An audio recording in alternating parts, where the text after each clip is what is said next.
que eu vou fazer aqui, eu vou trazer alguns elementos bem superficiais daquilo que a gente falou em profundidade no contexto lá da comunidade, né? Me refiro aqui, para quem não conhece, a comunidade nossa dedicada à formação aí em atendimento a paciente crítico. Então vamos em frente. Edema agudo de pulmão, né? Então acho que a primeira coisa que a gente precisa falar, sendo muito objetivo, é dividir as causas do edema agudo de pulmão em duas causas principais, né?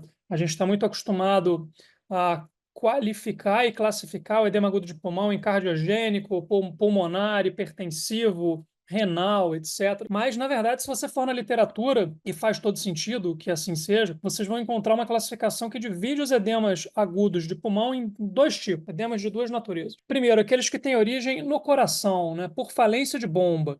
Falamos aqui de paciente com insuficiência cardíaca congestiva, né? O paciente com edema agudo de pulmão hipertensivo, ele vai entrar também nessa classe, né? Pacientes que fazem edema agudo de pulmão por um problema no coração. A origem do problema está no coração. Na ICC, o coração não funciona de forma adequada por uma deficiência primária do coração, déficit do inotropismo, da contratilidade. Na crise hipertensiva, acontece também esse déficit de funcionamento do coração, mas não exatamente porque o coração esteja defeituoso. Por vezes ele está até hipertrófico, né? Funcionando acima do que deveria. Mas a crise hipertensiva, a emergência hipertensiva, impõe um aumento de pós-carga excessivo a um coração que acaba entrando numa falência relativa e por isso o paciente vai fazer edema agudo de pulmão. O infarto agudo do miocárdio também pode, um infarto Philip 4 também pode dar um choque cardiogênico, um edema agudo de pulmão. Observem que todos esses tipos de edema agudo de pulmão se encaixam em edema agudo de pulmão de origem cardiogênica. O problema está no coração. Por outro lado, no outro espectro disso daí, a gente vai encontrar edema agudo de pulmão sendo a origem do problema nos próprios vasos sanguíneos, né?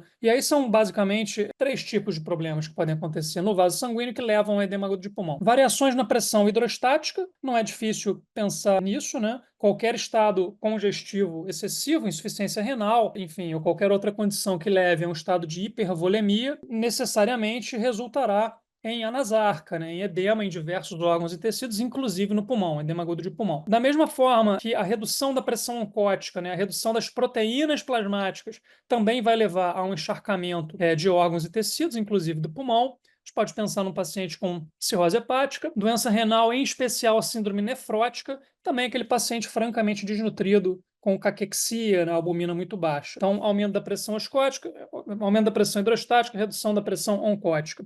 E, por fim, edema agudo de pulmão de origem vasogênica também pode acontecer com diversas doenças inflamatórias acometendo o pulmão.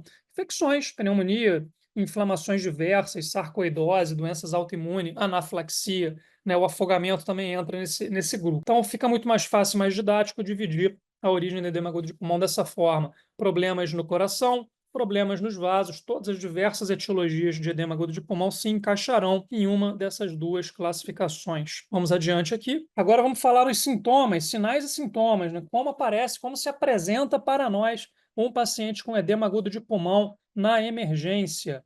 Principal queixa, dispneia com todas as suas variações, né?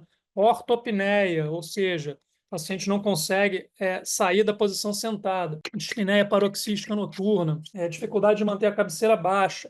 Então, dispneia e todas as suas variações. Dispneia, sem dúvida, é o principal sintoma. Esforço respiratório, aquela famosa baba rosa, expectoração rosa saindo pela boca do paciente. Né? Aproveito para explicar o porquê que forma aquela espuminha rosa. Porque naquele edema agudo de pulmão que acaba indo para a boca, você tem proteína, né? Está cheio de proteína. Então aquilo ali funciona quase como se fosse um detergente, por isso que faz aquela espuminha rosa. Né? Então, dispneia, espuminha rosa, esforço respiratório, uso de musculatura acessória, alteração do sensório. Né? Ele pode ter agitação no primeiro momento e sonolência no momento seguinte. O mais importante de tudo, todos esses sintomas no edema agudo de pulmão têm instalação rápida. Então, um paciente que diz para você que ele tem uma dispneia, que isso está incomodando ele ou ela há 3 dias, esse paciente não tem edema agudo de pulmão. Então, todos esses sintomas precisam ter instalação rápida para caracterizar um quadro de edema agudo de pulmão. Então, esses são os sintomas, sinais de exame físico, né, na ausculta pulmonar, crepitação bibasal, né, bilateral, em especial bibasal, uso da musculatura acessória, urgência jugular nos quadros congestivos, evidentemente, edema de membros inferiores, também nos quadros congestivos, saturação arterial de oxigênio em ar ambiente reduzida, abaixo de 90. Mais importante de tudo aqui nesse slide, para mim, é Está aqui a instalação rápida dos sinais e sintomas e está aqui. O diagnóstico do edema agudo de pulmão é clínico. Clínico, diferentemente de outras condições que a gente já tratou aqui nesse espaço, aqui no WhatsApp, na comunidade, no YouTube. Várias das condições que acometem o paciente crítico precisam de confirmação laboratorial. Não é o caso do edema agudo de pulmão. O diagnóstico é clínico. Ah, então, professor, eu não vou pedir nenhum exame num paciente que chega na emergência e eu desconfio que seja edema agudo de pulmão. Você até pode pedir, mas você não está pedindo para confirmar o diagnóstico de EAP. Você está pedindo para excluir diagnósticos diferenciais e identificar a causa do edema agudo de pulmão. Vou dar um exemplo. Para que eu pediria um eletrocardiograma no paciente com edema agudo de pulmão? Quero saber se a causa não é um infarto agudo do miocárdio, se não tem supra. Para que eu pediria um hemograma completo, por exemplo? Quero saber se não tem uma pneumonia subjacente, explicando aquele edema agudo. Bioquímica, saber função renal, saber função hepática, saber eletrólitos também é importante nesse paciente. E raio-x de tórax, eu vou ter sinais que são muito característicos, por um lado, mas também bastante inespecíficos no sentido de elucidar a causa do edema agudo de pulmão. Veremos infiltrado bilateral bastante intenso, em especial bibasal. Pode ser que você também veja derrame pleural nos quadros congestivos sistêmicos no paciente em anasarca. Então, observem que a gente pede sim exames, mas não com o intuito de confirmar o diagnóstico, e sim com o intuito de elucidar a causa daquele edema agudo de pulmão, e não se esqueçam jamais disso. O diagnóstico de EAP é um diagnóstico clínico. Tratamento do nosso paciente que vocês diagnosticaram com edema agudo de pulmão. Então, a gente pode dividir em dois aspectos. Primeiro, suporte ventilatório. Segundo, que a gente vai falar a seguir, medicamentos, drogas. Então, a primeira coisa que você vai fazer com o paciente com EAP, suporte ventilatório. Então, esse paciente tem que ter oxigênio suplementar ofertado. Isso pode ser feito através da máscara de Hudson, aquela máscarazinha embaixo do queixo do paciente, alto fluxo, 10 litros por minuto de oxigênio, ou também pode ser feito com a VNI, ventilação não invasiva, né? Aí a gente está falando de duas modalidades, principalmente. CPAP vai aplicar, é uma máscara que vai vedar o rosto do paciente, para quem nunca viu a VNI. A máscara da VNI, seja o CPAP ou o BIPAP, vedam completamente o rosto do paciente e vão aplicar, no caso do CPAP, uma pressão que é contínua, que é igual na inspiração e na expiração. O BIPAP não, o BIPAP vai ter uma pressão expiratória e vai ter uma pressão inspiratória naturalmente mais alta. E aí vocês podem se perguntar, professor, então o que vale a pena fazer? Vale a pena aplicar VNI nos pacientes com edema agudo de pulmão, em termos de suporte ventilatório, imaginando, evidentemente, que esse doente não tem indicação absoluta e precípua de intubação orotraqueal, né? Então, se ele tem indicação, não faz nem sentido a gente estar falando disso, né, de ventilação mecânica, de ventilação não invasiva. Então, assumindo que aquele paciente não precisa ser intubado, naquele momento, eu tenho essas duas modalidades. Aí vocês podem se perguntar, qual eu devo preferir, professor, VNI ou máscara de Hudson? Bom, diferentemente de outros cenários, não existe nenhuma evidência, né, da literatura médica, da medicina baseada em evidências, dizendo que esse paciente se beneficia mais de VNI do que a utilização, por exemplo, de oxigênio suplementar com a máscara de Hudson. Não existe essa evidência. No caso da descompensação do DPOC, existe. O paciente se beneficia muito da utilização da VNI em comparação, aqui eu estou comparando com máscara de Hudson, tá? Pelo amor de Deus, a comparação não é com intubação orotraqueal. Se isso existe na descompensação do DPOC, não existe essa evidência para o edema agudo de pulmão. Então, prefiram aquilo que vocês estiverem mais familiarizados e que estiver disponível aí na emergência, né, em que vocês estiverem, no pronto atendimento que vocês estiverem trabalhando. Obviamente, as contraindicações à VNI, né, porque não tem como você fazer VNI num paciente que está inconsciente, então sensório rebaixado, porque ele precisa colaborar, né, com a VNI, senão ele não vai tolerar a VNI, ela vai ser inefetiva e ele não vai tolerar. Então, paciente com sensório rebaixado não tem como, paciente com muita secreção de via aérea, o risco de broncoaspiração existe, então a gente não deve fazer, paciente vomitando pelos mesmos motivos. E se não tem VNI, vamos de máscara de Hudson mesmo, até porque agora vocês já sabem que não tem nenhuma evidência dizendo que a VNI seria superior à máscara de Hudson. Evidentemente que na falha da VNI, né, ou se esse paciente já chegou em franca insuficiência respiratória, o tratamento de suporte ventilatório dele passará pela intubação orotraqueal diretamente. Aí fica a minha eterna sugestão de sequência de drogas aqui num paciente crítico, vale para edema agudo de pulmão e vale para praticamente qualquer outra situação de indução e intubação orotraqueal no paciente crítico. Então, prefiram como hipnótico a cetamina, prefiram como analgésico, entre aspas, a lidocaína, e prefiram, como bloqueador neuromuscular, a succinilcolina, salvo nas contraindicações. E aí, quem não está tão familiarizado aí com as nossas aulas pode se perguntar, professor, por que acetamina? Porque a acetamina é uma droga cardioestável. Então, você não vai ter problema. Imagina que seu paciente pode estar em edema agudo de pulmão e choque cardiogênico. Então, evidentemente que você não vai pensar em propofol, né? Espero que nenhum de vocês pense nisso. Poderia pensar em etomidato, mas etomidato não é tão disponível assim. Midazolam é razoavelmente cardioestável, mas nesse paciente pode instabilizar. Com acetamina vocês não têm esse risco, né? A lidocaína é um analgésico que tem um início de ação muito rápido, vai muito bem aqui. Poderia ser fentanil? Poderia, mas o fentanil demora mais para agir, você quer entubar rapidamente esse paciente. E a succinilcolina proporciona ótimas condições de bloqueio neuromuscular, ótimas condições de intubação e tem uma duração de ação muito rápida, ou seja, se você não intubar esse paciente, rapidamente ele retoma o drive ventilatório. Então, por esses motivos, a gente prefere, não só no caso do edema agudo de pulmão, mas em quase qualquer cenário de paciente crítico, essa formulazinha que aqui está. Vale a pena também mencionar que os pacientes com edema agudo de pulmão, em função do nível de desconforto respiratório que eles têm, pode ser que você não consiga pré-oxigená-lo sem cortar a consciência dele ou dela antes. Né? Nesses casos, né, em vários outros casos, onde o paciente não permite que você adapte uma máscara de ventilação no rosto dele, começa a se debater, não tolera aquilo.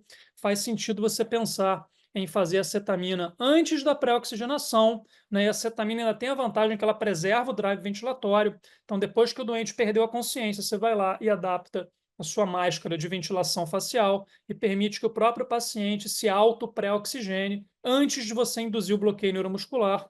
Desse modo, você vai entubá-lo com muito mais segurança, você vai ter um intervalo seguro de apneia mais longo. Essa variação da indução em sequência rápida que eu acabei de mencionar, muitos de vocês sabem disso, a gente vai chamar de indução em sequência retardada, então não se esqueçam disso. Tem umas observações aqui de ventilação mecânica nesse paciente, mas eu vou deixar isso para um outro momento, porque eu acho que já seria profundo demais para o objetivo aqui dessa fala. Eu disse que o tratamento vai ser dividido em dois momentos, suporte ventilatório e depois drogas, medicações. Então, essas são as medicações que a gente usa no tratamento do edema agudo de pulmão. São três tipos de medicações: diurético, estou me referindo especificamente aqui à furosemida, nenhum outro diurético, apenas a furosemida vale nesse caso, e como é que a gente vai usar? Existem três modalidades de uso da furosemida num paciente com edema agudo de pulmão.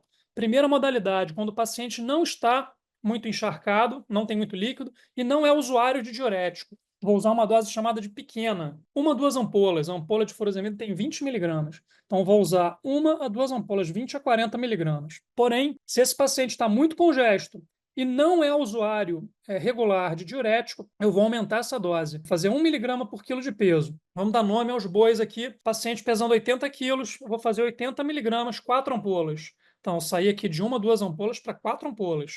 Diferencial aqui para escolher uma ou outra dose, o paciente estar muito congesto ou pouco congesto. Se esse paciente estiver muito congesto e for usuário crônico de diurético, aí eu vou pegar pesado na furosemida. Vou usar 2,5 vezes a dose que esse paciente faz uso no seu dia a dia, né, no seu dia. Então, você imagina que esse paciente, por exemplo, usa 80 miligramas de furosemida. O comprimido de furosemida tem 40 miligramas. A ampola tem 20, o comprimido tem 40. Então, imagina que ele toma um comprimido de manhã, um comprimido de noite. 80 miligramas. 2,5 vezes, se eu não estiver errando a conta aqui, são 200 miligramas, né? São 10 ampolas de furosemida. É isso mesmo. Então, se o paciente estiver francamente congesto e for usuário diário, contínuo de furosemida, essa é a dose que a gente vai fazer. Então, três faixas de dose para situações diversas, né? Dependendo aí se existe pouca ou muita congestão e se o paciente faz uso regular de furosemida. Segunda classe de medicações que a gente vai usar, os nitratos, né? E aqui eu tenho um apreço especial por esse primeiro que aqui está, que é o Tridil, nitroglicerina, uma droga venosa de fácil utilização, uma ampla margem terapêutica. Dificilmente o paciente vai fazer grandes hipotensões com o Tridil e para ser usado em bomba de infusão contínua. Então, eu acabei de mencionar todos os motivos pelos quais é a minha preferência, né? Então, uma droga que você tem uma relação dose-resposta muito estreita, aumentei a dose, rapidamente eu tenho resposta, reduzi a dose, rapidamente reduz o efeito farmacológico. Ela não é muito intensa, então tem uma ampla margem terapêutica, preenche, na minha opinião, todos os pré-requisitos de um nitrato para ser usado nesse contexto do edema agudo de pulmão. A alternativa para isso seria o Isordil sublingual, né? Então, o comprimido tem 5 miligramas, pode fazer a cada 10 minutos. até 3 vezes, ou seja, até 15 miligramas. Legal, pode funcionar muito bem, mas como toda medicação que não é venosa, tem um delay, tem um retardo entre você dar a medicação e você ter o efeito clínico, e se esse efeito clínico for muito exagerado, for mais do que você gostaria, não tem como voltar atrás. Por isso eu prefiro o Tridil. Está colocado aqui o nitroprusiato como opção, mas não é tão legal assim. Coloco aqui basicamente porque eu sei que vocês vão encontrar no livro, porque o nitroprusiato é um vasodilatador, né, que é o Nipride, primariamente arterial, e se o Tridil tem uma ampla margem terapêutica, né, de segurança, o Nipride já não é bem assim, né? A margem de segurança terapêutica é muito mais estreita, é muito fácil você alterar muito pouquinho a infusão do Nipride e esse paciente chocar. Tudo que a gente não quer, né? Então, minha sugestão para vocês, prefiram o Tridil. Como é que a gente dilui o Tridil? A ampola tem 10 ml, 50 miligramas. Então, vou pegar 10 ml mais 240 de glicose, de soro glicosado de 5%, botar em bomba de infusão contínua, nessa faixa que está aqui, ó, 5 a 60 ml hora, né? Observem como a faixa é ampla, né? E dentro dessa faixa aqui você trabalha com um nível de segurança bem grande em relação ao seu paciente fazer hipotensão. A terceira classe de medicações que a gente vai querer usar, inotrópicos, eu estou me referindo aqui muito especificamente à dobutamina, tá? Milrinona, né, que é o Primacor, muito pouco disponível em emergência. Dificilmente vocês vão ter oportunidade de usar, a não ser que vocês venham a fazer cardiologia ou anestesia. Levosimendan, então, mais indisponível ainda, né? Em poucas emergências, também usos muito específicos, né? Então, dobutamina é a droga, é o inotrópico que a gente vai estar usando no nosso dia a dia no paciente com edema agudo de pulmão, quando houver indicação, né? Que eu estou apenas descrevendo as drogas. No slide seguinte, a gente vai colocar em que tipo de edema agudo de pulmão cada uma dessas drogas se insere e como, né? Então, dobutamina, como é que eu diluo a dobutamina? 4 ampolas, cada ampola tem 20 ml, tá? Diferente do Tridil, cada ampola tem 10 ml. Então, 4 ampolas dá 80 ml, com mais 170 ml de soro glicosado de 5%, vai fazer uma solução de 250 ml. Eu tenho essa faixa terapêutica aqui de 5 até 20 microgramas quilo minuto. Antes que alguém me pergunte aqui, a morfina hoje em dia não tem mais espaço, tirando situações excepcionais no paciente com edema agudo de pulmão. Grande observação aqui, ó. A dobutamina, por si só, já é um agente hipotensivo, tá? Ela é um beta-agonista não seletivo.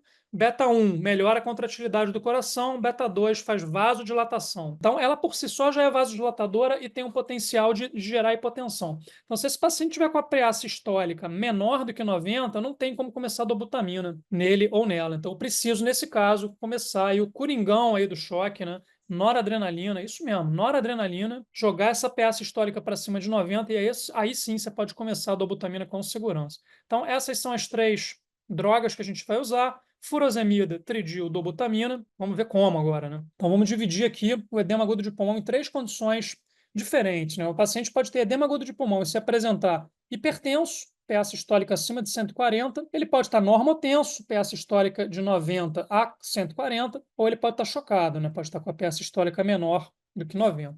Claro que quando eu falo em edema agudo de pulmão hipotensivo, né, talvez alguns de vocês estejam se perguntando, professor, mas isso não é a insuficiência cardíaca descompensada perfil C? É, exatamente isso. O paciente com edema agudo de pulmão hipotensivo é uma ICC descompensada perfil C. Para quem não lembra o que é o perfil C, é aquele perfil que a gente vai chamar de frio e úmido. O paciente tem má perfusão periférica, por isso frio, e está congesto, né, por isso úmido. Então, é ICC descompensada perfil C. Esse EAP hipotensivo é exatamente isso, é sinônimo disso. Então, vamos começar por aquele que eu considero o mais fácil, talvez, de tratar, né? O edema agudo de pulmão hipertensivo. Então, como é que eu vou tratar? Eu tenho que reduzir a pressão arterial, é simples assim. E como é que a gente vai reduzir a pressão arterial com essas drogas disponíveis aqui para o tratamento do edema agudo de pulmão? Minha sugestão, Tridil. Esse caso aqui, talvez o único caso do edema agudo de pulmão que faça, na minha opinião, sentido, talvez, usar o Nipride, tá? Porém, com muito cuidado, tá? Muito cuidado, senão você transforma isso aqui, que é uma condição relativamente fácil de tratar, nisso que está aqui embaixo, no edema agudo de pulmão hipotensivo. Então, por isso que eu sugiro o Tridil. Se não funcionar, você pode pensar em usar o Nipride. E diurético, vou usar aqui só se o dente tiver sinal de congestão. Né? O problema desse paciente com edema agudo de pulmão hipertensivo não é congestão. Em princípio, eu não tenho por que querer tirar volume desse paciente. Então, baixar a pressão, primeira opção, Tridil, segunda opção, Nipride. Se houver sintomas de congestão, a gente usa furosemida. Como, professor? Baixa a dose. né, baixa a dose, 1, 2 ampolas. Edema agudo de pulmão normotensivo, né? Normotensivo. O que que eu vou fazer com esse paciente? Vou usar o nitrato, mas aqui eu vou inverter a minha ordem de prioridades, né? Então, se o diurético é secundário nesse primeiro tipo, aqui ele passa a ser mais importante. Né? Esse paciente, provavelmente, esse EAP normotensivo, ele vai ter sim uma congestão mais importante. Vou usar o nitrato, né? Minha preferência, de novo, vou repetir o tridil, né? E aqui também, nesse caso, eu vou preferir diurético dose mais alta. Tá? Então, se ele não for usuário crônico de diurético, 1 mg por quilo, se for 2,5 vezes a dose diária que esse paciente usa. Então, está aqui o tratamento dos 2 edemas agudos de pulmão de tratamento mais fácil. Vamos falar daquilo que é mais difícil, né? O EAP hipotensivo, também conhecido como ICC descompensada perfil C. Também, se quiser chamar, ainda tem mais um sinônimo, pode chamar também de choque cardiogênico, se quiser, tá? Tudo sinônimo, essa terceira condição aqui. Então, esse é o mais difícil de conduzir, é o perfil C da ICC descompensada. Então, como eu havia comentado, nesse paciente eu adoraria poder usar dobutamina, certo? E adoraria poder usar furosemida, mas dá para usar nesse momento? Não dá. Né? O dente está chocado. Consequentemente, primeira coisa que eu vou fazer, noradrenalina. Noradrenalina nele, joga essa peça histórica para cima de 90, depois sim, aí sim, a minha segunda prioridade, começar a dobutamina, bota esse coração para bater com mais firmeza, recupera a perfusão periférica, a perfusão renal desse paciente, e aí sim você vai poder usar furosemida, doses altas, tá? 1 mg por quilo ou 2,5 vezes a dose diária desse paciente. Muito provavelmente esse paciente já é usuário crônico de furosemida, tá? Muito provavelmente. Aí esse paciente melhorou, né, o status hemodinâmico, né? Eu dei furosemida, tirei líquido, dei dobutamina, melhorou a contração miocárdica, a perfusão periférica. Eu consegui, inclusive, desmamar ele da nora com a melhora do perfil hemodinâmico, tirando volume, melhorando a enotropismo. Aí eu posso sim pensar, isso mesmo que está aqui, posso sim pensar em associar o tridil, né? Se esse estudante tiver condição hemodinâmica de receber o tridil, o perfil hemodinâmico dele ou dela vai ficar muito melhor. Se eu puder induzir venodilatação, aumentar a venocapacitância desse paciente, eu vou fazer com que esse coração passe a trabalhar num nível de sobrecarga menor. Eu vou tirar volume de dentro do coração, vou trazer esse coração que estava estufado, congesto, mais murcho, para um ponto melhor na curva de Frank-Starling. Então, em algum momento do tratamento desse EAP hipotensivo, se eu tiver condições hemodinâmicas, eu devo sim considerar entrar com o tridil. Tá? Então, dito tudo isso, bora discutir um caso clínico, né? Vamos aplicar tudo isso que a gente falou na prática, né? Porque senão fica sem sentido. Nesse caso, eu tinha comentado aí com o João, esse caso é um caso real, tá? Atendido por mim, há muitos anos atrás. É o seu Morfeu Batista, vocês já sabem que não se chamava Morfeu, 62 anos de idade, queixa de dispneia, com início às 6 horas. 6 horas, hein? Início súbito. A gente pode chamar isso de súbito, né? HPP, história patológica pregressa. Seu Morfeu aí já teve infarto prévio, é diabético, diabético tipo 2, ou seja, doença cardiovascular. Também é tabagista, importante fator de risco cardiovascular. Então, exame físico, além da dispneia de início às 6 horas, o exame físico dele mostra uma taquicardia, uma taquipneia, PA 75/50, seu Morfeu está chocado. Saturação em ar ambiente, 84%. Tá ruim o exame físico dele, né? Chocado, saturando mal, taquipneico, taquicárdio. Ausculta pulmonar, estertoração crepitante bibasal. Escuta cardíaca sem alterações. TEC 6 segundos, tempo de enchimento capilar de 6 segundos. Não custa lembrar que o normal é ser inferior a 3 segundos. Então a gente consegue dizer aqui, evidentemente, que é o objetivo da aula, então óbvio que o diagnóstico é edema agudo de pulmão, mas ainda que não fosse isso, está muito claro aqui que isso é um edema agudo de pulmão, né? A gente tem uma dispneia de início súbito, ao exame físico observa-se sinais de congestão e observa-se também hipotensão, né? Então é uma ICC descompensada, frio e úmido, né? Ou seja, perfil C, também conhecido como EAP hipotensivo, também conhecido como choque cardiogênico. Né? Agora, para complementar aqui, a filha que trouxe o seu Morfeu ainda refere história de tratamento irregular das condições aí que seu Morfeu tem, IAM prévio, diabetes, frequentes episódios de bebedeira com churrasco com os amigos. Inclusive, um deles aconteceu ontem, né? Provavelmente é o deflagrador, junto com o tratamento irregular desse episódio de EAP, né? Ingeriu lá uma grande quantidade de sal, né? Junto com as carnes. E provavelmente também tomou muitas e muitas cervejas, né? Então ainda contribuiu aí com o aumento da volemia, né? Então eu pergunto para vocês, o que vocês fariam aí com o seu Morfeu? Primeiras condutas. Manda para casa, o que que faz? Deixa ele esperando sentadinho ali fora? É com vocês. Primeira conduta, evidentemente que ele tem que ser admitido num leito de repouso da emergência, bota para dentro, óbvio, arruma um leito para ele, ele vai deitar e ele vai ganhar, né, repetindo o que eu sempre falo, vai ganhar move nele, move no seu Morfeu. Move vai de monitorização multiparamétrica, oxigênio e veia. Quando a gente funciona a veia, a gente também vai solicitar exames laboratoriais. Pode pedir tudo, hemograma, eletrólitos, função renal, manda bala aí. Considerando que a gente quer excluir aí um outro infarto, pede troponina do seu Morfeu, né? Vê lá se é ultrassensível ou não é, mas pede troponina. Eletrocardiograma, com certeza. Não porque eu precise do eletro para diagnosticar o edema agudo de pulmão, mas eu quero, por exemplo, saber se a causa desse EAP não é o IAM, né? Agora, sobre o raio-x de tórax, na minha opinião, nesse momento você vai ter muita dificuldade de fazer um raio-x de tórax no seu Morfeu, né? Ele está profundamente dispineico e está chocado, né? Então você vai chamar o técnico para fazer um raio-x beira de leito para ver o quê? Para ver congestão pulmonar? Nesse momento eu acho que não cabe. Sem que em outro momento você queira fazer, né? Sobre o O do MOVE, né?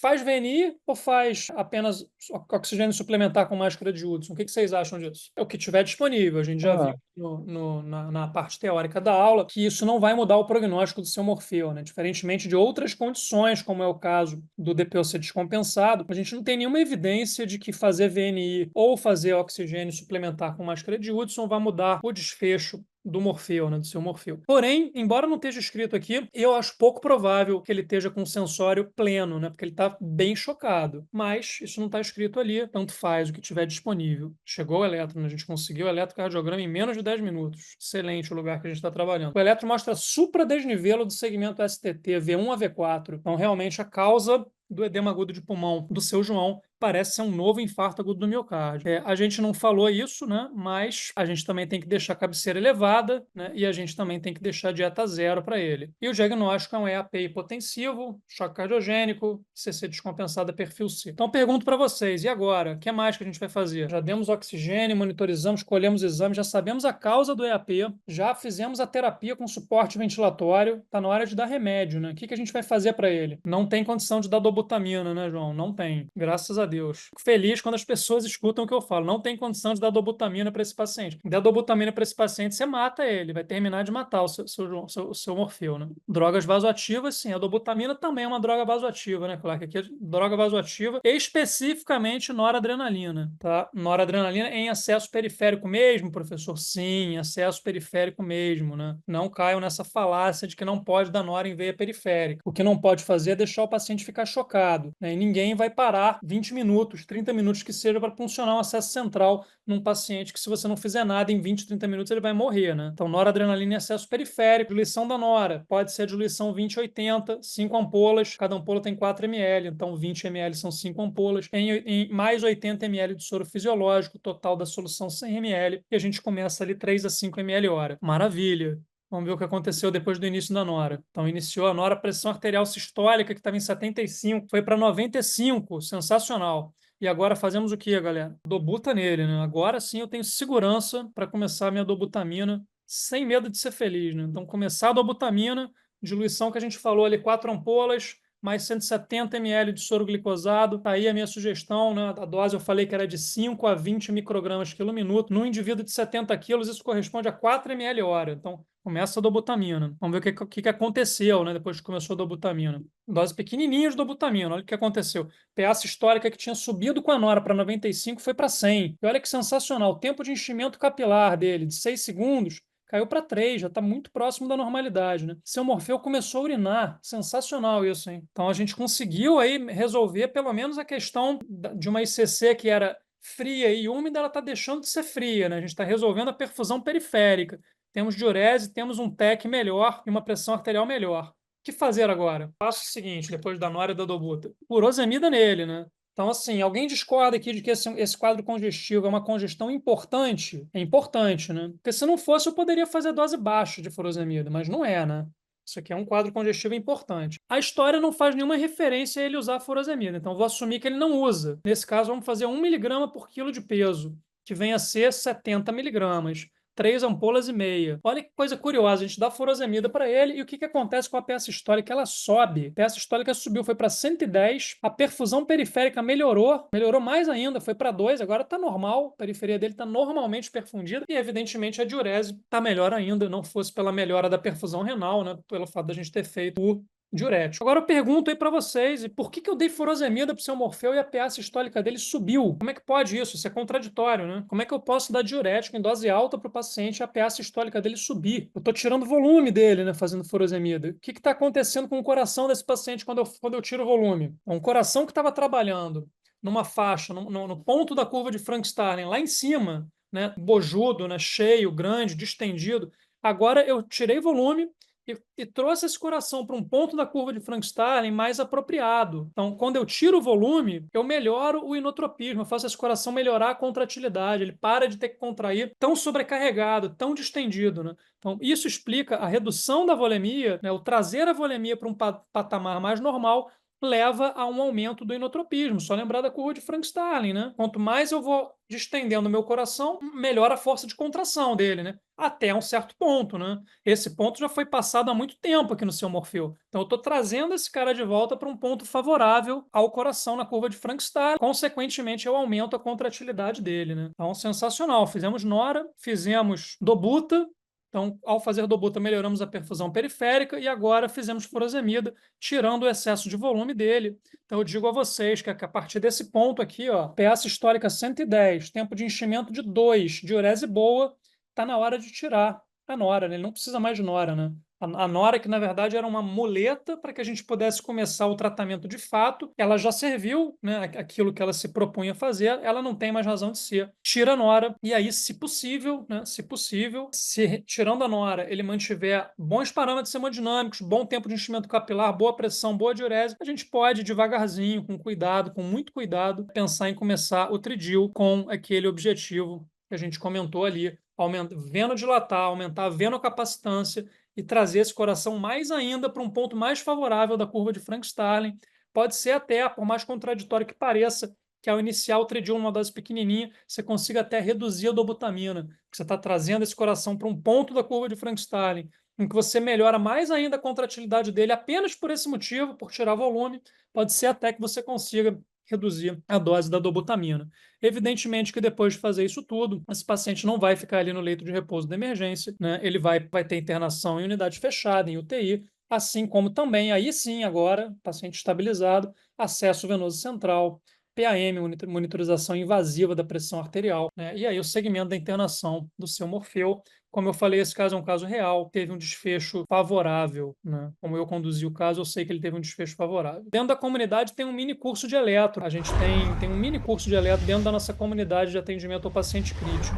A gente já fez outros bate-papos sobre eletrocardiograma antes aqui nesse canal. E eles foram para o YouTube. Vai lá na minha página do YouTube que você vai encontrar alguns vídeos aí sobre eletrocardiograma e paciente crítico. Tá? Mas te convido a conhecer a comunidade, cara. Certeza que você vai gostar. Tá? De novo, só clicar no link da minha bio. Quando vocês clicam lá, isso vai abrir vários sublinks. Um deles é da comunidade, o outro é da imersão que eu mencionei aqui. Valeu! Fiquem com Deus, gente.